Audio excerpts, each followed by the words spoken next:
Guy just leaving. Hooked me up. We dropped it. She is in that thing. So everything turned out good, man.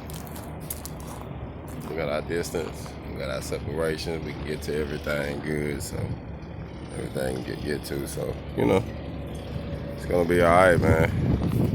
Now I'm about to get ready to drop my toolbox on here. And I like this toolbox because it's aluminum. And it's real light, so I can pick it up myself. I just had to take a few things out of it. You know what I mean? I can drop it back here. But I'm going to be on the job in the morning, man. I got some concrete washout pans to go do. Appreciate that now. Got a couple concrete washout pans to do, so I'm going to be jumping on a few things this week, man. I got a few things lined out, so it's time to get to the bag. So it feels good to actually curate something and actually see it turn out the way you want it. You know what I mean? So I'm proud of it. About to get ready to load my stuff up and get my hog on for tomorrow. Black Phoenix.